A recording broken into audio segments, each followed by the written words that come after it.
associates at Rankin-Bass Studios, we made this film, Frosty the Snowman. Frosty is based on a song, and in the lyric of the song, it really tells the outline of the Frosty the Snowman film. I didn't realize when we made this film, none of us did, that we would reach such a vast, vast audience. I was fortunate enough to be surrounded by great, great, great talent. My partner, Jules Bass, our writer, Romeo Muller, our composer, Maury Laws, and some of our great people in Japan, Masaki Izuka, who ran our Animagic studios and animation studios there. All of these people contributed to the success of the films. In Frosty the Snowman, I wanted to do linear animation, which is on cells, acetates.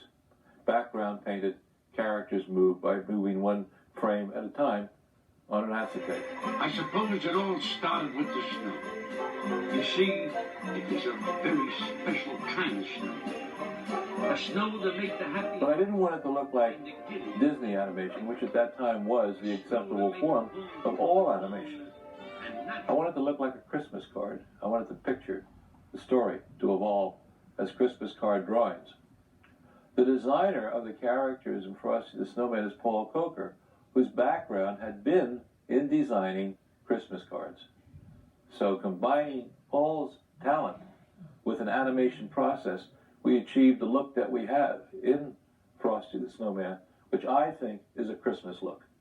The test of anything, I think, is not its fame for the moment or the toys that top the #1 sales of the year, but in the time frame. And these pictures have lasted. Let's have a parade! We have a figure that all kids know. They can build their own snowman. They're very familiar with it.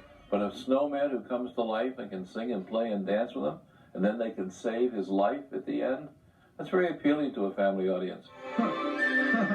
All right, come on now. What's the joke? Could I really be alive? Yeah, I think there is magic in Frosty the Snowman. And children identify with magic also because they hope that something magical will always happen in their life. And in Frosty, can you as a child imagine if your snowman actually came to life through some act, through the touch of a good fairy, the touch of the magic hat in Frosty's case? Kids love that. Families love it. Hey, I love it. Where is that rabbit? Hocus Pocus, where are you? One of a magician's favorite tricks is pulling the rabbit out of the hat. Bah! The only thing this hat's good for is the trash can.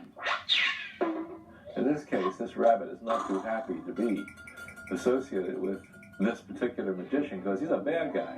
Hocus Pocus becomes Frosty's friend, allies himself with Frosty against his former master, Professor Hinkle. We're building a snowman, Karen. You make the head. The head is the most difficult part. Ask anyone. When the children build Frosty in his inanimate state, he has no name. They're happy that they've completed their snowman. They all begin to name him. They all suggest various names. Karen says, how about Frosty? When the magic hat is put on his head and he comes to life, he just knows it's his first day on Earth. He sings out, "Happy birthday." Happy birthday! That hat brought Frosty to life. But he doesn't know anything else. He's never been around. He doesn't know why the traffic cop is going to direct him. He doesn't know anything about the world. You've got to excuse him, sir. You see, he just came to life. And Karen allies herself with Frosty, becomes his teacher and his best friend. She loves him, and he loves her. Abracadabra, to coin the phrase. And voila, the egg. Professor Hinkle is our bumbling magician. He's a failure, actually, as a magician. He can't get any of his tricks right. But when he realizes that the hat has magic, and it's blown away from him. If that hat is magic, I want it back. But it's not yours anymore. You threw it away. He wants it back because that will, with his new knowledge, turn him into a great magician. He's also not a very nice guy. He's an evil magician. Now, give me that hat or else. Or else what?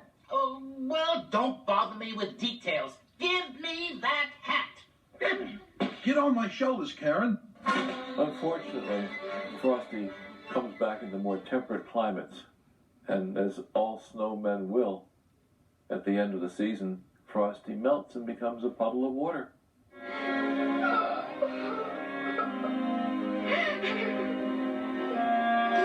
Santa promises that Frosty will become a snowman again and bring him back on Christmas Day. Oh, don't cry, Karen. Frosty's not gone for good. You see, he was made out of Christmas snow, and Christmas snow can never disappear completely. And that's what the kids look forward to, and when you build your next snowman in your backyard, think of Frosty, because he will be back every Christmas Day. I'll be back on Christmas Day.